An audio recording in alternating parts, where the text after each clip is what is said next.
We now turn to a discussion of the wider impact of the murder of Ahmaud Arbery when it comes to race relations in this country. Today, Wizdom Powell joins us for more on the impact of these traumatic events on Black Americans' mental health. And Wizdom, it's great to have you back again on these issues. This has been a hard few days in first the Rittenhouse trial, which obviously came out of protests that followed the killing of Jacob Blake, a black man in that part of the country, and then we're looking at Ahmaud Arbery chased down, a black man chased down by white men I'm sorry, did I say the killing of Jacob Blake? I meant the shooting of Jacob Blake. In the prosecutor's final argument in this case, we were just listening to it. She described the scene where the defendants made assumptions. They made assumptions that a crime was being committed. They assumed the authority to forcibly stop Ahmaud Arbery, who was doing absolutely nothing illegal. So how does that, what happened, those facts, fit with what we know about the racial dynamics in the South and throughout our history, do you think? So thank you, Terry, for having me today. And indeed, this has been an intense couple of weeks. One of the most disappointing aspects of this trial, and particularly the closing arguments, is that the entire defense strategy is rooted in ideologies of Black male dehumanization. We've heard it over and over again. And admittedly, this is not a novel strategy. It's the same racially coded strategy that has been leveraged for centuries to justify campaigns of extra-legal violence directed at keeping Black men in their place. And so the courtroom antics, even though they were more reminiscent of the early 1900s, reflect a deplorable truth that we have to face if we're ever going to climb the hills preventing us from eradicating racism in this nation.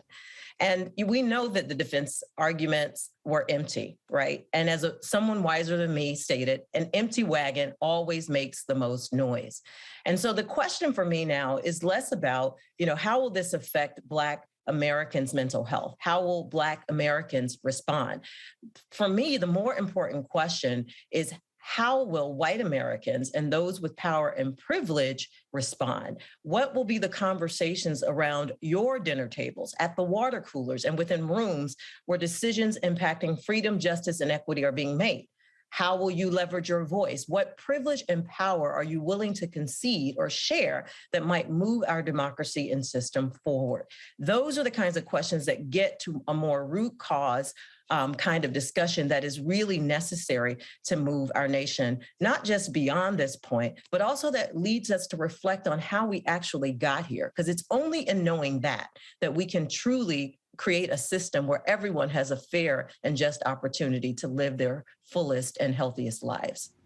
Wizdom, let's talk about the makeup of the jury. The makeup of the jury includes only one Black person, and this is, of course, a case that has a strong focus on race. So how do you think, how much of an impact will the jury's background have on their final decision?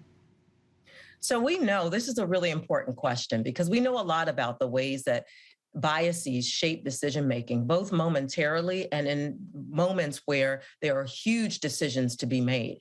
And right now, we know that being the only person of a racial and ethnic group in a room when decisions around race and justice are being considered can be incredibly taxing. As a Black woman in the academy, being the only Black woman tenured in my department of psychiatry at the University of Connecticut and often in other spaces, I know what it feels like to be in those rooms, the pressure to appear and to present yourself as objective, the weight of listening to this testimony for someone who occupies a minoritized status can also be incredibly heavy. So I would want to know, and I'm sure we'll find out later, what kinds of conversations transpired in that room. Did the solo status Black juror feel that they had a complete voice and room and permission to talk about things that were on their minds? But what's more importantly is that we come out of this decision with a clear sort of acknowledgement that what took place here was not a citizen's arrest, right? We all heard that argument obliterated by the prosecution's team. What we need to be asking ourselves now, more importantly, not what will the juries decide, but what will the collective American imagination do with what happens in the outcome of this trial? That is what's going to determine what happens to our democracy, our system of justice, and the trustworthiness that Black Americans render to systems going forward. And Wizdom, the killing of George Floyd began what we're pleased to call a reckoning on racial issues in this country. And for a while, it did seem like everybody had to focus on our history and on our present, on what was happening. It's been a while since then, and I think a lot of the country has moved on. And do you feel that these trials that we're seeing and the issues that they're raising and the continuing struggles, that there's a kind of trauma in the African-American community, partly because maybe hopes were raised, or at least spirits were raised? Is there a numbness at some point, do you think? So I want to just be clear about how Black and brown folk collectively heal with these kinds of traumas. We have in our history evidence of our capacity not only to bounce back, but to metabolize these kinds of egregious national harms. So I want to just say equivocally that, Black and brown communities are resilient. And that doesn't mean that we're not taking the hits, and that trauma, the trauma of both experiencing, re-experiencing, and coming to terms with these verdicts aren't really real, because they are. But here's the thing. The traumas that we're experiencing aren't just traumas that are inflicted upon Black and brown folk in our nation. This trauma is really being inflicted on us as a democracy, as a nation. And it's only in the moment that we begin to see ourselves as cumulatively wounded that we will actually render a decision or put into place policies and procedures that will render these kinds of outcomes just untenable. That is the work of a nation, not just the work of Black and brown folks to heal themselves from collective trauma. But at the same time, what I would say to every Black and brown person watching this trial is to make sure that you take care of yourself while you're observing and bearing witness to these outcomes, because they can have a demonstrable effect on our mental health, our well-being, and especially on our capacity to heal, grow, and thrive. But I do want to be clear that this work, the work of healing, of radical healing, is national village work. We all have to show up for this kind of work if we're truly going to get to the other side, restored, healed, and in a position to move our nation forward. Great point. We all have to put our shoulders to the wheel. So what's at stake for all of us then in this particular case? Because we do make sense of the world sometimes through the stories that we hear, that we see in our news, that we tell ourselves. So what's at stake for all of us when this verdict comes down? I love this question, Terry, because this is an opportunity for us to think about what future generations might condemn us for, in the words of Kwame Appiah. So this case actually has implications for our here and now, but it also has implications for what our youth perceive as pathways to justice, freedom, and equity. What are the lessons that we're going to be leaving behind if we walk away from a case like this and assume, regardless of the outcome, that our work around racial healing and restoration is done? The reason we're here at this same river twice is because we have been sort of in this mode of covering up and moving on. This is not the way healing happens. Healing happens when we lock arms together and we stay in a continual gaze and an intentional process of humanity restoration. And we have seen the humanity of Ahmaud Arbery being put on trial.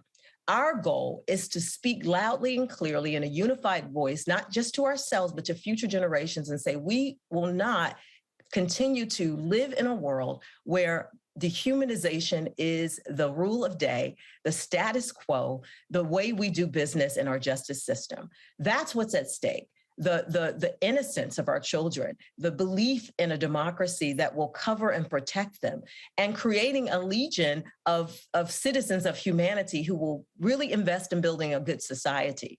To me, that's the biggest loss, or the probable loss of a case like this, if we don't take the lessons, leverage them, and put into action real methods, real efforts to restore justice, freedom, and equity.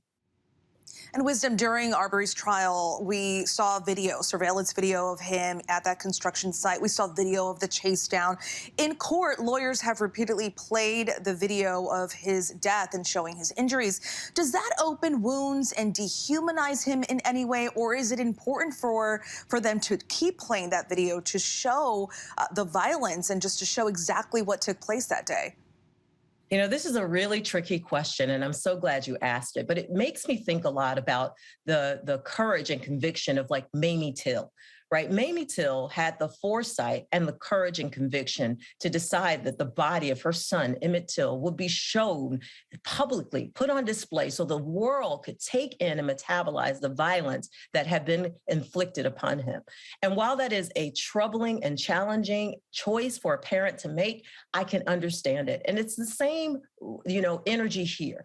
Like we can't ignore what happened on February 23rd to Ahmaud Arbery. We can't ignore that even if we don't show the tape. We know it happened. So there is that tension that we feel around being bearers, bearing witness rather to those incidents and then not re-traumatizing. So there's an age appropriateness here too, because we know when adolescents preview or review these kinds of images online on repeat, that they can exhibit heightened sense of depressive symptomatology and post-traumatic stress. So I think parents should, exercise caution, and adults exercise caution. You have to know your own threshold for, taking in these images. But I don't think that we eradicate the violence that the McMichaels and Mr. Bryan inflicted among Ahmaud Arbery by not showing the tape. Like my mother would always say, let's call a thing, and let's deal with the realities that are before us. And so I think that there's that tension that we'll always feel around displaying these images and then keeping them covered. I'm on the side of let's tell the truth and shame the devil. Wizdom Powell, thank you so much. This case certainly bound to have an impact on this country. Again, thank you, Wizdom, for your time. Hi, everyone. George Stephanopoulos here. Thanks for checking out the ABC News YouTube channel. If you'd like to get more videos, show highlights, and watch live event coverage, click on the right over here to subscribe to our channel. And don't forget to download the ABC News app for breaking news alerts. Thanks for watching.